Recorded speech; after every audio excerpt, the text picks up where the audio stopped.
Here are 7 things you should consider when talking to autistic people.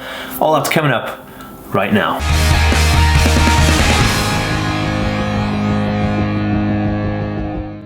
Hey guys, welcome back to the Ask Me World. My name is Dan. I have autism, ADHD, OCD and dyslexia, and I make weekly videos on this type of content. So if you're new around here and you'd like to learn more and be a part of that Tau fam, please hit that subscribe button by clicking the notification bell so you know when I upload videos. It's pretty cool, isn't it? And if you're over on Facebook, be sure to give this page a like and a follow so you know when I upload videos on there too.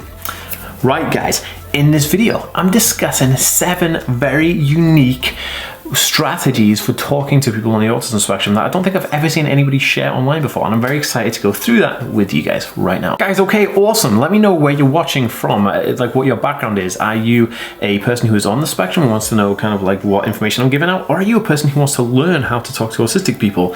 Let me know in a comment down below. I read and respond to every single one. Let's do that. Hey guys, before you get started with the video, I just want to let you know I have a free autism web class which is designed to help you achieve daily life tasks for people on the spectrum. It will be in the card above here and a link in the description. Okay, on with the video. Awesome. Guys, I'm excited about this video because I wanted to do it for a while, and it's something that like people always forget.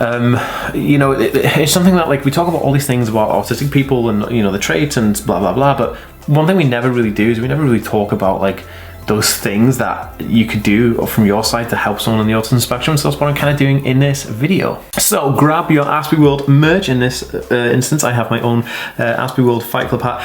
These are coming very soon.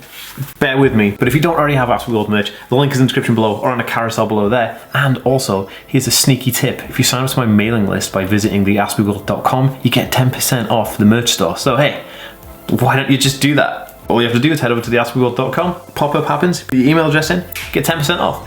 Anyway, moving on from that social plug of shameless self-promotion, let's get on with the video. Okay, so number 1, most importantly of all, is eye contact. So people on the autism spectrum have a difficulty making eye contact, which in turn would make it really difficult for someone to really understand why they're not making eye contact if you're on the receiving end of that. And obviously people who are neurotypical talking to people who are, you know, neurodivergent are also waiting for them to make eye contact because I guess that's the social normality for conversations. So my advice is simply this: don't worry about the fact that the person who is on the autism spectrum doesn't make eye contact with you, because it's not like they're doing it on purpose or doing it because they don't want to engage in the conversation. They're just doing it because that's how they feel comfortable, because a lot of people on the spectrum, including myself, have an issue with eye contact and it becomes very uncomfortable. So it's nothing personal, but just go with it.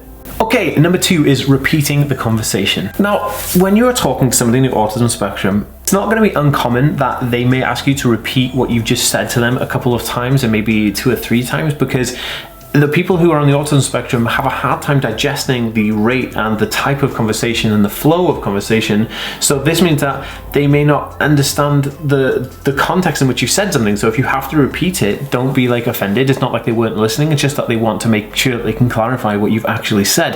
This happens to me on a daily basis, and pretty much people get so disgruntled when I'm saying to them, oh, can you repeat that? And they're like, get so frustrated. But it's like, well, it's only because I want to make sure I actually understand what you're saying. It takes just a little bit extra time for someone on the autism spectrum and a neurodivergent brain to really process what you're saying in a linear format. It's nothing crazy, nothing personal, just kind of, it's how it is. Okay, number 4. Conversation boundaries. Now this is a really funny one. It's kind of gotten me, I don't know, let's say a little in trouble at times, because people on the autism spectrum seem to have no conversation filter, which means that they may say things that you may not approve of or may not seem rude, right? They may just seem rude, but they're not being rude. It's just that they find it difficult, or we find it difficult to have, you know, conversational barriers and boundaries where we're in conversation, because it's hard. The social communicative part of the brain is impacted. That's what autism is. So they may say things that are rude or come across rude, but they're not being rude. It's just how they are. So always be aware that this person who's on the spectrum during a conversation may not have a filter. So just be aware of that. And it's nothing, again, it's nothing personal. It's not like the person's a horrible person. It's just that's how they're expressing themselves, and they really are having to try their best to keep up with the conversation, and that's the best that they can put in at that moment. So just keep that in mind. It's going to be a huge lifesaver because a lot of people get disgruntled, and like I said, I've upset a bunch of people before. We're not even realizing it, right? And that's a huge issue.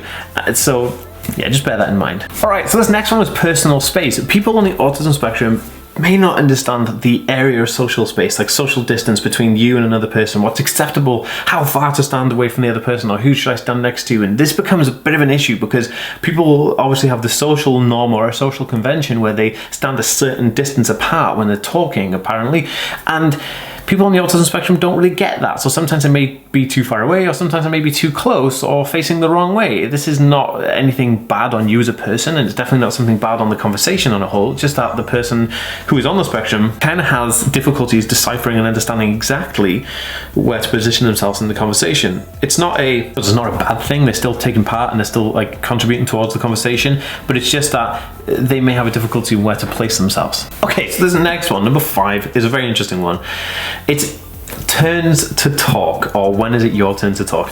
Now, people on the autism spectrum have a difficulty understanding when it's their turn to talk, and this can come in 2 different ways, right? For example, they could just be talking continuously and not knowing when to stop talking, or they may just never know when it's their turn to talk, so they may not say anything at all, and then just be like a mute through the whole conversation. But it can also have the adverse effect where the other person may be talking and the autistic person may just talk across them and interject with their statement.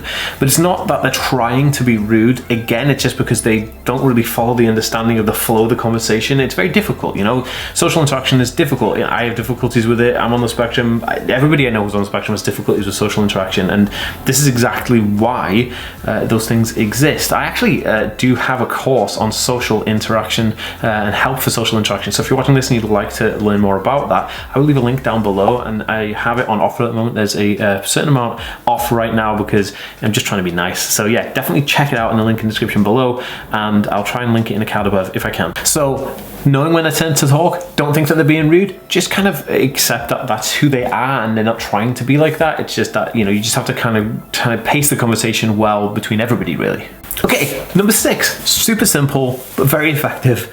Body language. Now, people on the autism spectrum may not understand all of the body language kind of social gestures that you may be putting out, you know, like explaining things with your hands, or how you move your body, or suggestive ways of moving yourself. All of these things are unwritten and spoken communication, and they are difficult for people on the autism spectrum to pick up, especially if you think about this. If someone's not looking directly at you, they're not going, you know, directly in your face and your eyes, and not in your direction, maybe they're slightly to the side, they're not really going to know what these gestures are pointing towards, let alone even knowing what these gestures mean when you're using your hands to talk, right? And I use my hands a lot to talk because I'm quite expressive, but sometimes when people are talking to me, I don't know if they're being aggressive or suggestive. It's really bizarre. So it can, it's just something that can happen. I don't think it happens every single time because I can't talk to everybody on the spectrum, but it does happen a lot, and it is quite common. So you may recognize that as well. If if they're not understanding gestures, then